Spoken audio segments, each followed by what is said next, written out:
Hello दोस्तों, नमस्कार। एक बार आपका फिर से स्वागत है। दोस्तों, इससे पहले मैंने आपको टीचिंग एप्टीट्यूड से संबंधित सभी कुछ टॉपिक्स जो हैं एक्सप्लेन कर दिए हैं। तो आप जो है टीचिंग एप्टीट्यूड से संबंधित यूनिट 1 की पूरी प्लेलिस्ट जो है चैनल पर उपलब्ध है, तो आप उससे तैयारी अपनी कर सकते हैं। इवन जो है आप हर एक टॉपिक का जो है उसमें मॉक टेस्ट भी दे रखे हैं 40 MCQs, तो उनसे भी आप अपनी तैयारी को बेहतर बना सकते हैं।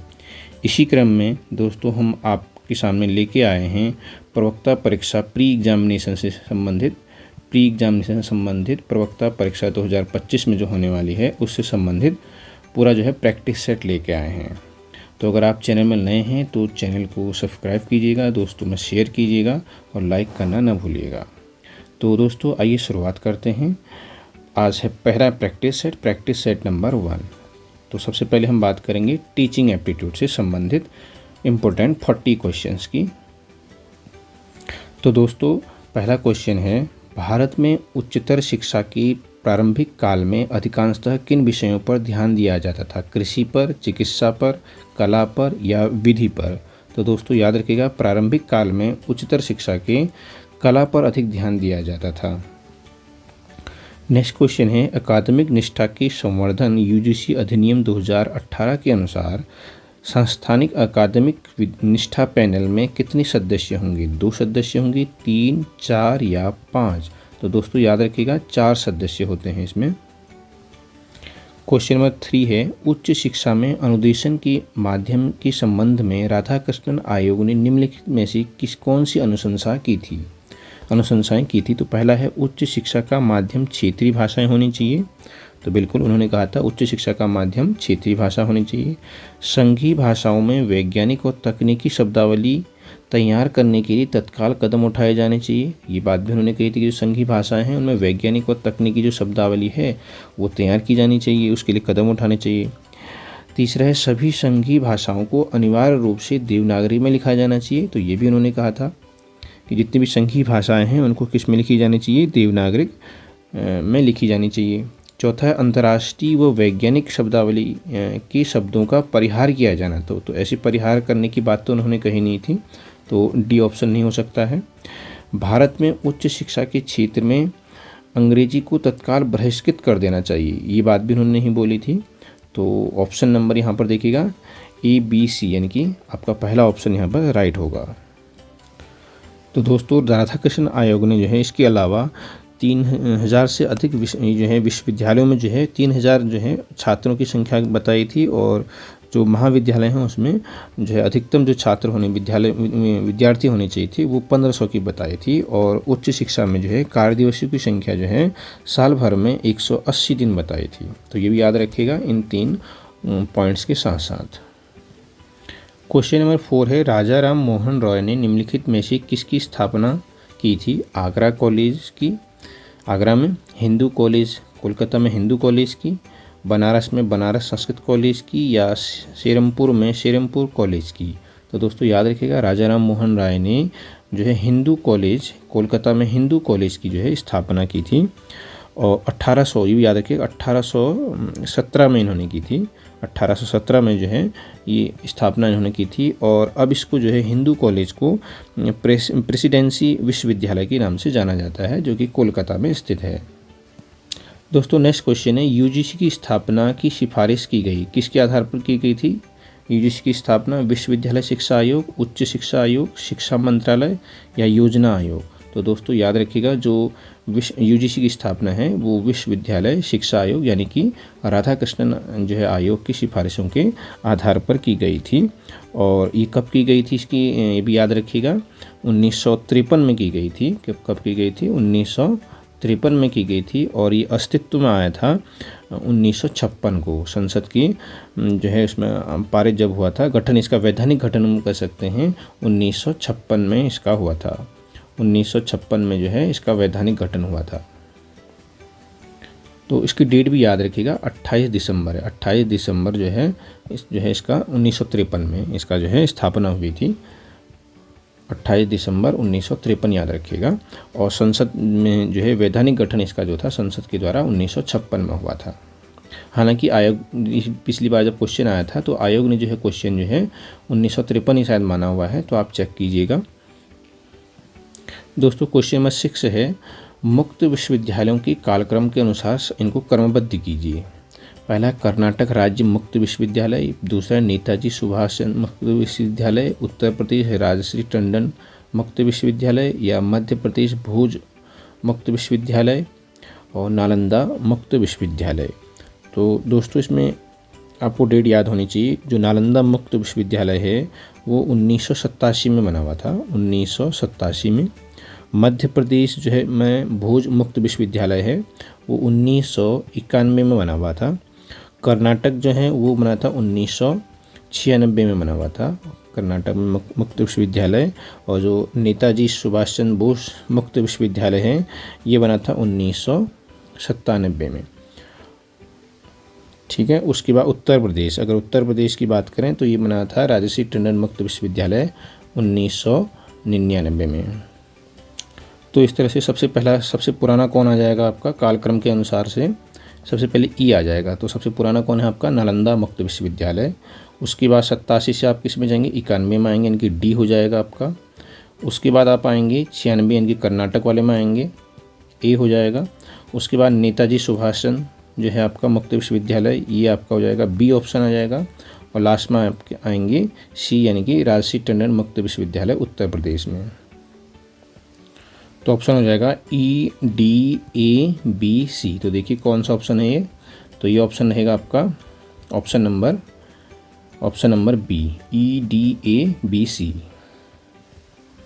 दोस्तों क्वेश्चन नंबर 7 कहता है कि भारत में निम्नलिखित प्रकार के विश्वविद्यालयों में से सबसे कम न्यूनतम संख्या में कौन है, राज्य विश्वविद्यालय, मान्यता विश्वविद्यालय, निजी विश्वविद्यालय या केंद्रीय विश्वविद्यालय।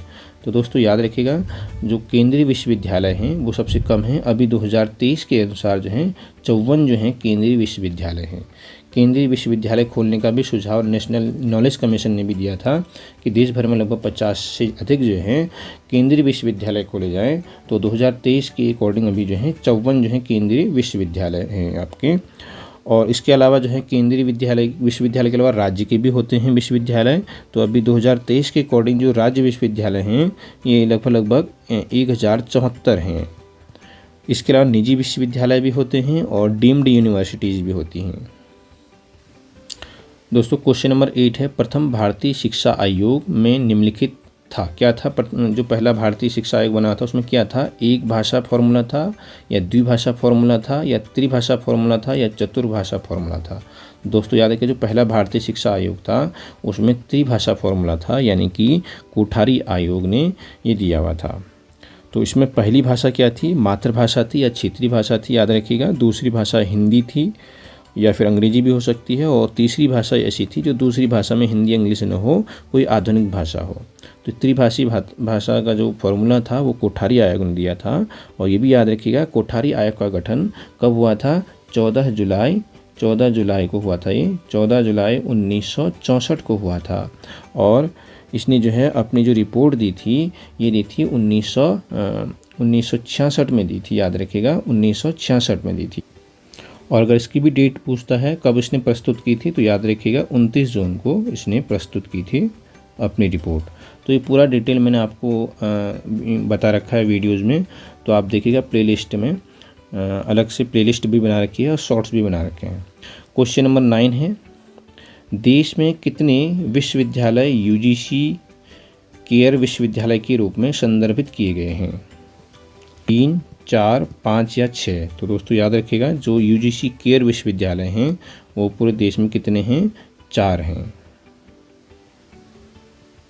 तो अगर कौन कौन से हैं पूछ दें तो आप याद रखिएगा उत्तर क्षेत्र में जो है जवाहरलाल नेहरू विश्वविद्यालय है, और पश्चिम क्षेत्र में जो है आपका यूनिवर्सिटी ऑफ बड़ौदा है, और उसके बाद दक्षिण क्षेत्र में जो है हैदराबाद यूनिवर्सिटी है, और पूर्व क्षेत्र में जो है आपका असम में तेजपुर विश्वविद्यालय है। तो ये 4 विश्वविद्यालय जो हैं यूजीसी केयर विश्वविद्यालय के रूप में संदर्भित किए गए हैं। दोस्तों क्वेश्चन नंबर 10 है, NHERC इसका पूर्ण रूप क्या है? तो दोस्तों याद रखिएगा, इसका जो पूर्ण रूप होता है मैंने आपको वीडियो में पूरा एक्सप्लेन किया हुआ है NHERC के बारे में, तो आप देख सकते हैं। इसका जो फुल फॉर्म है national higher education regulatory council. तो NHERC national higher education regulatory council ये एक ऐसा निकाय है जो मानकों में, उच्च शिक्षा से संबंधित मानकों में सुधार के लिए और जो विश्वविद्यालय हैं, उच्च शिक्षण संस्थाएं हैं, उनमें निगरानी रखने के उद्देश्य ये बनाया गया है। नेक्स्ट क्वेश्चन है, भारत में उच्च शिक्षा संबंधी प्रथम नियामक निकाय की स्थापना किसके अंतर्गत की गई थी? UGC के अंतर्गत, MCI के अंतर्गत, या BCI के अंतर्गत, या AICTE के अंतर्गत? तो दोस्तों याद रखिएगा, MCI सबसे पहले जो निकाय बनाया गया था वो बनाया गया था MCI, यानी कि medical council of India act के तहत बनाया गया था। 1956 के तहत ये स्थापित किया गया था। 1993 में संशोधन भी आया था। तो मेडिकल काउंसिल ऑफ इंडिया जो है ये नियामक बनाया गया था उच्च शिक्षा से संबंधित मेडिकल क्षेत्र में। दोस्तों नेक्स्ट क्वेश्चन है, राष्ट्रीय शिक्षा दिवस प्रत्येक वर्ष कब मनाया जाता है? 28 फरवरी, 5 जून, 11 नवंबर, 1 दिसंबर। तो दोस्तों याद रखिएगा 11 नवंबर को मनाया जाता है शिक्षा दिवस। और ये भी याद रखिएगा शिक्षा दिवस 11 नवंबर को क्यों मनाया जाता है? तो ये अबुल कलाम आज़ाद, भारत के जो शिक्षा मंत्री थे, सबसे पहले शिक्षा मंत्री थे वो अबुल कलाम आज़ाद थे। उनका जन्मदिन जो है 11 नवंबर को होता है, इसीलिए जो है शिक्षा दिवस जो है 11 नवंबर को मनाया जाता है। दोस्तों नेक्स्ट क्वेश्चन है, वर्तमान में कौन कौन से प्रकार के विश्वविद्यालय जो हैं भारत में विद्यमान हैं? सामुदायिक विश्वविद्यालय, मानद विश्वविद्यालय, शोध विश्वविद्यालय, केंद्रीय या फिर निजी विश्वविद्यालय? तो दोस्तों याद रखिएगा, मानद विश्वविद्यालय होते हैं, इसमें केंद्रीय विश्वविद्यालय भी होते हैं और निजी विश्वविद्यालय भी होते हैं। सरकारी और केंद्रीय और आपके राज्य तो होते ही होते हैं, इसमें हालांकि राज्य नहीं लिखा है। तो इन ऑप्शनों में जो है आपका बी वाला सही होना चाहिए, और डी वाला भी सही होना चाहिए, और ई वाला भी सही होना चाहिए। तो इस हिसाब से आपका जो ऑप्शन रहेगा, ऑप्शन नंबर ऐसा होगा आपका सी में BDE, यानी कि मानद, केंद्रीय और निजी विश्वविद्यालय। तो दोस्तों सबसे पहले बात करें कौन कौन से विश्वविद्यालय होते हैं। सबसे पहले केंद्रीय विश्वविद्यालय की बात करें तो केंद्रीय विश्वविद्यालय जो होते हैं, मैंने बताया था आपको इससे पहले 54 होते हैं। कितने होते हैं केंद्रीय विश्वविद्यालय? 54 हैं अभी 2023 के अकॉर्डिंग, जिनकी स्थापना जो है केंद्रीय अधिनियम के द्वारा की जाती है, उनको हम केंद्रीय विश्वविद्यालय कहते हैं। एक आता है हमारा राज्य के विश्वविद्यालय, राज्य विश्वविद्यालय जिसे हम बोलते हैं राज्य विश्वविद्यालय। तो ये जो हैं राज्य विश्वविद्यालय क्या होते हैं? जिनको राज्य अधिनियम के द्वारा बनाया जाता है, राज्य सरकार के द्वारा मान्यता दी जाती है, तो उनको हम बोलते हैं राज्य विश्वविद्यालय। और इनकी लगभग जो है अभी संख्या 400 से ऊपर है, लगभग 416 है। दूसरे होते हैं आपके डीम्ड विश्वविद्यालय। डीम्ड की अगर बात करें, ये कौन से विश्वविद्यालय होते हैं? डीम्ड विश्वविद्यालय। तो ये क्या होते हैं? ये कैसे विश्वविद्यालय होते हैं? ये UGC एक्ट अधिनियम जो होता है 1996 की धारा 3 से बनाए गए हैं तो होते हैं। याद रखिएगा, UGC एक्ट है आपका 1956 की जो धारा है 3 के अंतर्गत इनको बनाया जाता है। तो इनको बोलते हैं डीम्ड विश्वविद्यालय। इनकी जो संख्या है अभी याद रखिएगा, डीम्ड विश्वविद्यालयों की संख्या जो है लगभग 125 के करीब है। 125 इनकी जो संख्या है अभी, ये होते हैं डीम्ड विश्वविद्यालय। धारा 3 के अंतर्गत बनाए जाते हैं, UGC एक्ट 1956 की धारा 3 के तहत, याद रखिएगा। उसके बाद होते हैं प्राइवेट विश्वविद्यालय भी होते हैं। प्राइवेट विश्वविद्यालय क्या होते हैं? इनको जो है केंद्र सरकार या फिर राज्य सरकार जो है बना सकती है, बट किसके थ्रू? वही अधिनियम के ही थ्रू, बट एक इसमें नियामक हो जाता है, एक निकाय हो जाता है, नियामक भी नहीं सॉरी, निकाय के थ्रू जो है इनको बनाया जाता है। तो इनको बोलते हैं हम क्या? निजी विश्वविद्यालय। तो एक निकाय के थ्रू जो है राज्य सरकार या फिर केंद्र सरकार जो है इनको अधिनियम के थ्रू बनाती हैं। इनकी लगभग वर्तमान संख्या 350 से ज़्यादा है। और अभी 2023 के अकॉर्डिंग जो निजी विश्वविद्यालय होते हैं वो हैं आपके लगभग 375 हैं 2023 के अकॉर्डिंग। तो कौन कौन से होते हैं विश्वविद्यालय भारत में? कौन कौन से हैं भी? केंद्रीय विश्वविद्यालय सबसे टॉप के केंद्रीय और राज्य होते हैं। उसके बाद आते हैं आपके डीम्ड विश्वविद्यालय, और फिर आता है आपके निजी विश्वविद्यालय, और साथ में होते हैं मानद विश्वविद्यालय। मानद, शायद इसका अर्थ समझिएगा, मानद का अर्थ क्या होता है। तो दोस्तों देखिएगा, इसको मानद विश्वविद्यालय को शायद डीम्ड विश्वविद्यालय कहते हैं। तो आप चेक करके कमेंट बॉक्स में बताइएगा, मानद विश्वविद्यालय को ही क्या डीम्ड विश्वविद्यालय बोलते हैं। क्वेश्चन नंबर 14 है, केंद्रीय विश्वविद्यालय यूजीसी के द्वारा स्थापित किए जाते हैं या संसद के एक अधिनियम द्वारा स्थापित किए जाते हैं, भारत सरकार के शिक्षा विभाग द्वारा स्थापित किए जाते हैं, केंद्रीय सरकार द्वारा वित्त पोषित होते हैं या निजी आयोग द्वारा वित्त पोषित होते हैं। तो दोस्तों याद रखिएगा, अभी मैंने आपको बताया था संसद द्वारा ये अधिनियम है 1956 का यूजीसी एक्ट, उसके तहत तो बनाए जाते हैं और साथ में जो है वित्त पोषित भी होते हैं। तो 2 और 4 सही होना चाहिए। तो ऑप्शन में जो है आपका बी ऑप्शन सही रहेगा। तो अधिनियम के द्वारा ही बनाए जाते हैं और वित्त पोषित होते हैं केंद्रीय विश्वविद्यालय की अगर हम बात करें तो। नेक्स्ट है आपका क्वेश्चन नंबर 15, निम्नलिखित में से कौन उच्च शिक्षा का उद्देश्य नहीं है, पूछ रहा है। उच्च शिक्षा का उद्देश्य क्या नहीं है? कैरियर का निर्माण करना, साक्षरता स्तर में सुधार करना, या फिर शोध, या फिर अध्यापन। दोस्तों याद रखिए, उच्च शिक्षा का उद्देश्य साक्षरता स्तर में सुधार ये नहीं है।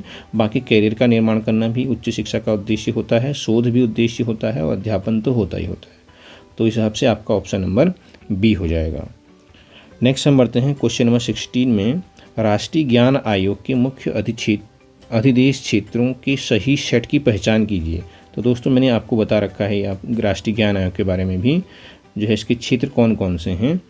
तो 16वां क्वेश्चन है, तो इसमें ऑप्शन है आपके पहुंच, अवधारणा, प्रदान और अनुप्रयोग और लास्ट है सेवाएं। तो आपको इसमें आंसर देना है। 16वें का क्या ऑप्शन रहेगा? ए बी सी डी रहेंगे ऑप्शन, या फिर बी सी डी ई, या ए बी डी ई, या फिर केवल ए सी डी ई। तो इसमें देखिए पहुंच तो बताया था आपने, जो आपका ज्ञान है वो उसकी पहुंच होनी चाहिए, है ना। बी की बात करेंगे अवधारणाएं होंगी तो ज्ञान का सृजन भी होगा। और उसके बाद सेवाओं की भी बात कही गई है, इसमें सर्विसेज की भी बात कही गई है राष्ट्रीय ज्ञान आयोग में। अनुप्रयोग की भी बात कही गई है, एप्लीकेशंस। यहाँ पर प्रदान की बात नहीं आएगी, ठीक है। तो याद रखिएगा, तो इस ऑप्शन से आपका ऑप्शन नंबर सी रहता है, पहुंच, सेवाएं, अवधारणा, अनुप्रयोग, यानी कि ऑप्शन नंबर सी आपका आएगा। नेक्स्ट हम बात करते हैं क्वेश्चन नंबर 17 की। यूजीसी की स्थापना किस उद्देश्य के लिए हुई थी?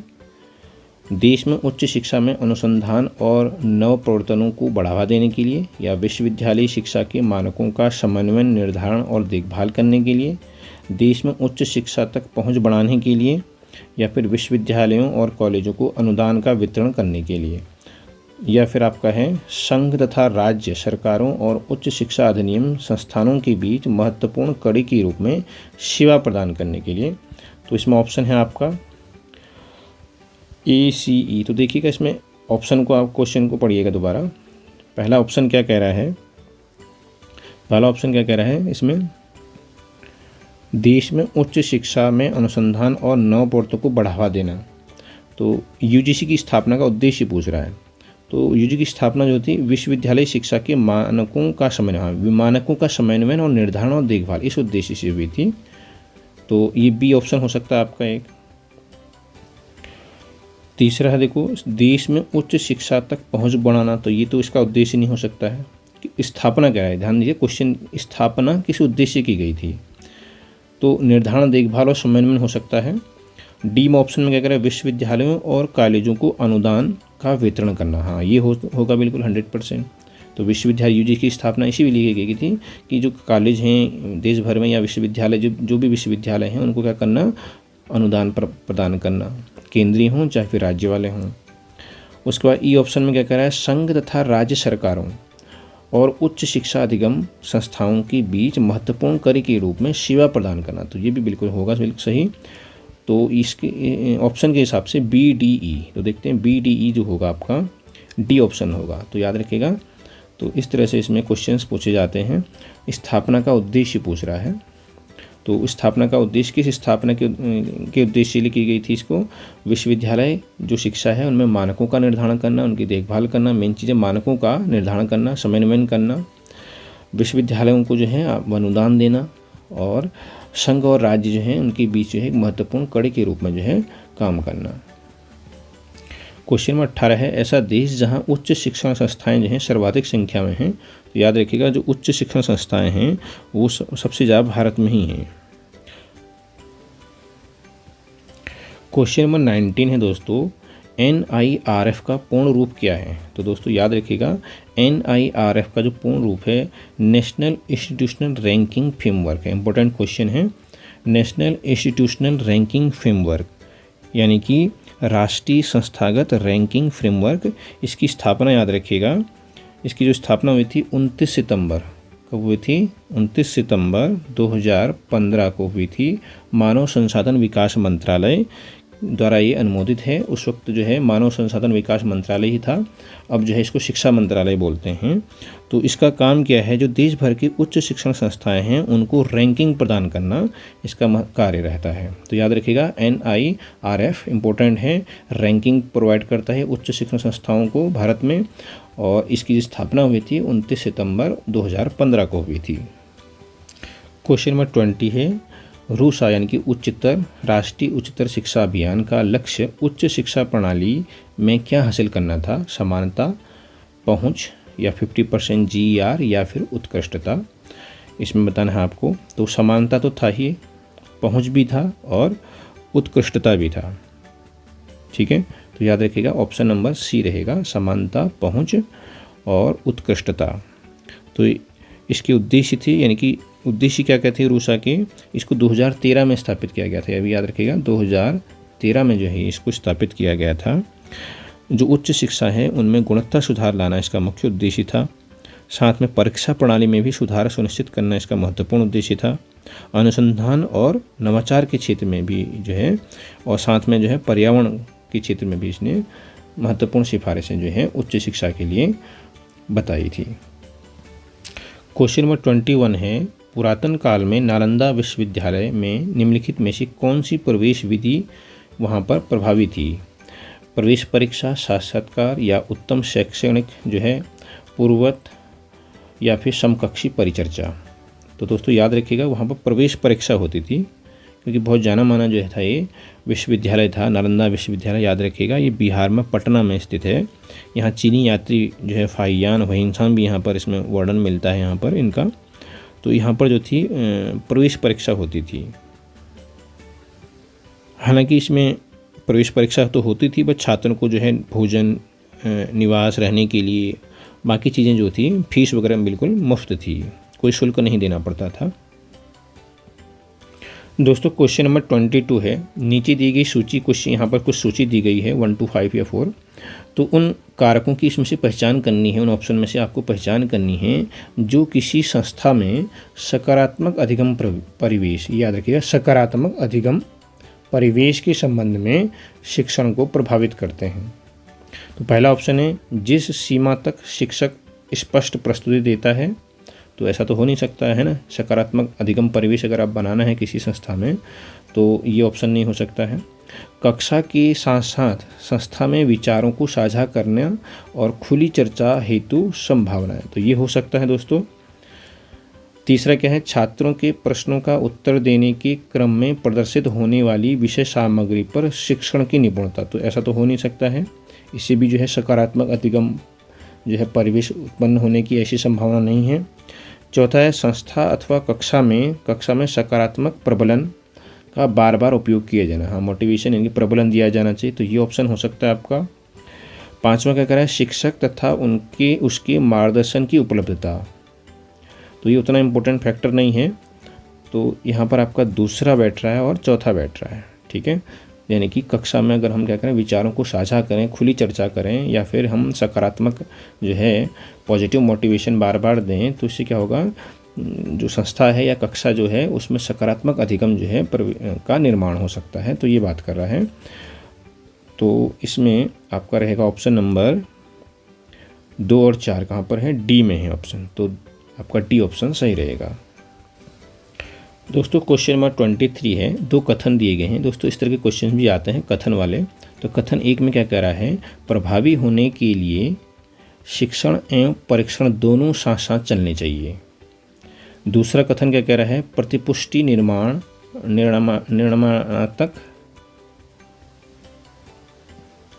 तो कथन नंबर 2 क्या कह रहा है, देखिए, प्रतिपुष्टि निर्माणात्मक मूल्यांकन का आवश्यक घटक नहीं है। जो प्रतिपुष्टि जो है वह मूल्यांकन का जो है आवश्यक घटक नहीं है, तो ऐसा तो नहीं हो सकता है ना। कथन 1 तो सही है कह रहा है, ठीक है। अब 2 में ऐसा नहीं हो सकता है कि प्रतिपुष्टि की जो है मूल्यांकन के लिए प्रतिपुष्टि आवश्यक घटक नहीं है, ऐसा तो हो नहीं सकता है। तो 2 में थोड़ा डाउट है। तो ऑप्शन क्या क्या कह रहा है देखिएगा,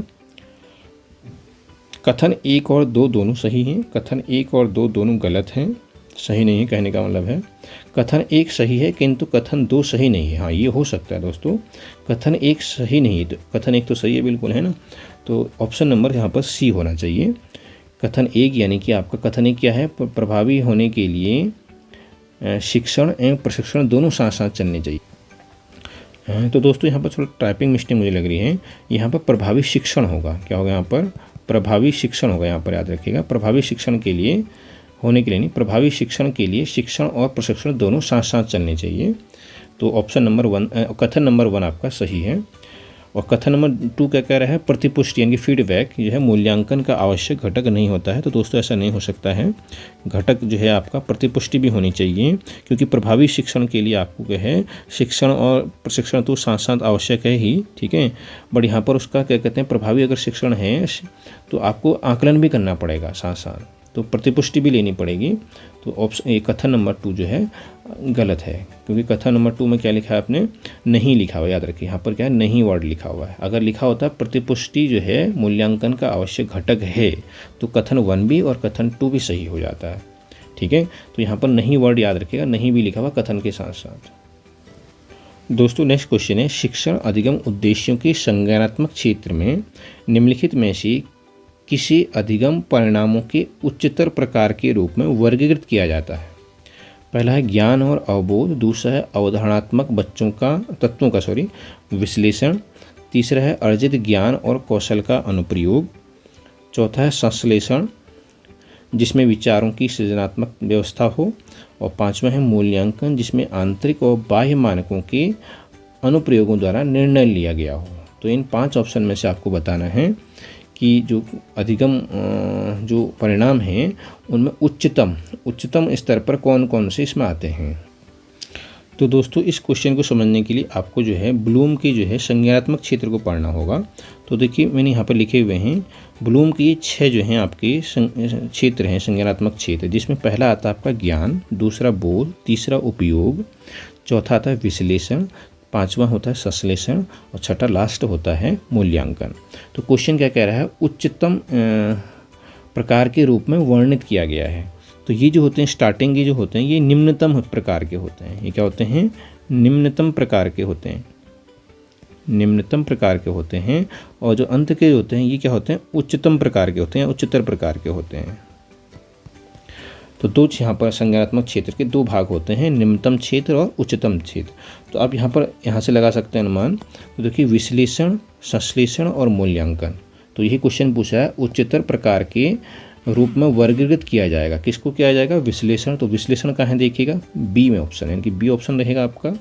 संश्लेषण देखो डी ऑप्शन में लिखा हुआ संश्लेषण, तो डी ऑप्शन होगा। मूल्यांकन जो है ई ऑप्शन में बात कही गई है। ज्ञान और अवबोध तो जो है आपके निम्नतम स्तर में बात की गई है, और साथ में उपयोग यानी कि अनुप्रयोग, इसकी भी बात जो है आपके निम्नतम स्तर में की गई है। तो ये इस हिसाब से जो है ऑप्शन नंबर आपका यहाँ पर रहेगा बी डी ई में आपको देखना होगा, बी डी ई यानी कि ऑप्शन नंबर आपका डी ही होगा। दोस्तों क्वेश्चन नंबर 25 है कथन। तो कथन क्या कहता है, शिक्षण और अधिगम का सक्षम जो है इस सक्षम स्तर तथ्यात्मक सूचना संबद्धपरकता को समझने, अवबोध हेतु सामान्यकरण के लिए और जीवन में उसके प्रयोग के अभिग्रहण से संबंधित है या आधारित है। तो जो शिक्षण अधिगम जो है इसका जो स्तर है सक्षम स्तर तथ्यात्मक सूचनाओं से है, यानी कि जो शिक्षण अधिगम होता है तो उसमें तथ्यात्मक सूचनाएं तो लेते हैं ना, ठीक हो गया। संबद्ध परकता को भी समझते हैं, एक दूसरे से संबंध भी हम स्थापित करते हैं इसमें, ठीक ही हो गया। अवबोध ये भी ठीक हो गया। सामान्यकरण के लिए जीवन में उनके अनुप्रयोग, सामान्यकरण भी किया जाता है शिक्षण अधिगम प्रक्रिया में, जीवन में उसको प्रयोग पर भी आधारित है। तो कथन नंबर 1 तो सही होना चाहिए। कथन 2 क्या कह रहा है, शिक्षण और अधिगम का विमर्शपूर्ण स्तर, जो विमर्शपूर्ण स्तर होता है, यहाँ सक्षम स्तर की बात कही गई थी, यहाँ अब है दूसरा कथन विमर्शपूर्ण स्तर में क्या होता है, आलोचनात्मक चिंतन, बिल्कुल सही। समस्या निवारण कौशल, बिल्कुल सही है। और सृजनात्मक चिंतन की विकास पर आधारित है। तो जो विमर्शपूर्ण स्तर है वो आलोचनात्मक, समस्या कौशल, निर्माण कौशल और सृजनात्मक चिंतन विकास पर आधारित है, तो ये भी सही है आपका। और सक्षम स्तर किससे संबंधित है? आपको तथ्यात्मक सूचनाएं एकत्रित करने से अवबोध करना, सामान्यीकरण करना, जीवन में उसका उपयोग करना या प्रयोग करना। तो ऑप्शन नंबर जो है आपका इसमें रहेगा कथन 1 और कथन 2 जो है दोनों सही हैं। दोस्तों नेक्स्ट क्वेश्चन है, निम्नलिखित में से कौन सा अधिगम प्रबंधन तंत्र का उदाहरण नहीं है? मॉडल, कैनवास, एडुपजल या स्कूलॉजी। तो दोस्तों याद रखिएगा इसमें जो है एडुपजल नहीं है, बाकी सब हैं, यानी कि ए भी है, बी और डी। तो कौन सा रहेगा देखिएगा, ऑप्शन नंबर आपका बी रहेगा। तो मॉड्यूल, कैनवास, स्कूलॉजी जो हैं आपके अधिगम प्रबंधन तंत्र। अधिगम प्रबंधन तंत्र का मतलब होता है एक ऐसा सॉफ्टवेयर प्लेटफॉर्म होता है जो शैक्षिक जो पाठ्यक्रम होता है उसको प्रदान करता है। तो अधिगम प्रबंधन तंत्र का मतलब आप समझिएगा एक सॉफ्टवेयर प्लेटफॉर्म होता है जो क्या करता है, पाठ्यक्रम प्रदान करता है, जिससे कि जो है छात्रों को, शिक्षकों को एक आभासी वातावरण मिल सके। तो इसमें मॉड्यूल्स, कैनवास और स्कूलॉजी होते हैं, जबकि एडुपजल जो होता है एक हार्डवेयर होता है, समझ लो। ये क्या करता है, आपको एक ऐसी डिवाइस होती है, सपोज एक वीडियो है, वीडियो में आपको क्या डालना है, ऑडियो डालनी है, या फिर आपको क्या करना है उसमें चित्र वगैरह डालने हैं कुछ, तो उसका एक उपकरण होता है। तो इस हिसाब से जो है आपका ऑप्शन नंबर बी आपका राइट आंसर होगा। क्वेश्चन नंबर 27 है, असमकालिक अधिगम वातावरण का निम्नलिखित में से कौन सा एक उदाहरण नहीं है? नहीं है पूछा, याद रखिएगा। YouTube videos, podcast, video conferencing या फिर चर्चा मंच। तो दोस्तों यहाँ पर रहेगा आपका वीडियो कॉन्फ्रेंसिंग। तो सबसे पहले तो आपको इसमें असमकालीन वर्ड समझिएगा। असमकालीन अधिगम का मतलब क्या होता है? असमकालीन यानी कि समय जो है यहाँ पर फिक्स्ड नहीं है, कहने का मतलब है। तो असमकालीन अधिगम वातावरण का मतलब होता है ऐसा वातावरण जहाँ जो विद्यार्थी होते हैं एक ही समय में एक ही साथ उन्हें उपस्थित होने की ज़रूरत नहीं होती है। वो अपने अकॉर्डिंग जो हैं अपने अकॉर्डिंग जो हैं, कहने का मतलब है शैक्षिक सामग्री को पा सकते हैं। शैक्षिक सामग्री या शैक्षिक संसाधन कहीं या गतिविधियों तक वो अपनी पहुंच रखते हैं, बट उनके लिए जो है समय की यहाँ पर बंदिश नहीं होती है। यानी कि सभी छात्रों को ज़रूरी नहीं है कि वो एक ही समय पर जो है एक ही स्थान पर जो है पहुँचें। वीडियो कॉन्फ्रेंसिंग में क्या होता है, अगर वीडियो कॉन्फ्रेंसिंग हो रही है तो सभी छात्रों को जो होगा, कक्षा के सभी छात्रों को एक निश्चित समय में सभी छात्रों को उपस्थित होना पड़ेगा। जबकि यूट्यूब वीडियोज हैं, पॉडकास्ट हैं, मंच, चर्चा मंच हैं, वहाँ पर वो अपने अकॉर्डिंग जो हैं उसमें जो है एक बाध्यता नहीं रहेगी समय की। तो उसी को हम बोलते हैं असमयकालीन अधिगम वातावरण। और तो असमयकालीन अधिगम वातावरण का मतलब होता है जहाँ विद्यार्थी जो हैं एक ही समय में एक ही साथ उपस्थित होने की उनको आवश्यकता नहीं होती है। वो अपने अकॉर्डिंग जो हैं कभी भी जो है उन सामग्रियों को, उन गतिविधियों तक जो है पहुँच सकते हैं। तो इसमें यूट्यूब वीडियो हो कभी भी देख सकते हैं, पॉडकास्ट देख सकते हैं, चर्चा मंच होते हैं, है ना। तो इसमें वीडियो कॉन्फ्रेंसिंग जो है इसका उदाहरण नहीं होगा। दोस्तों नेक्स्ट क्वेश्चन है क्वेश्चन नंबर 28, रचनात्मक शैक्षिक तकनीकी शब्द किसने दिया था?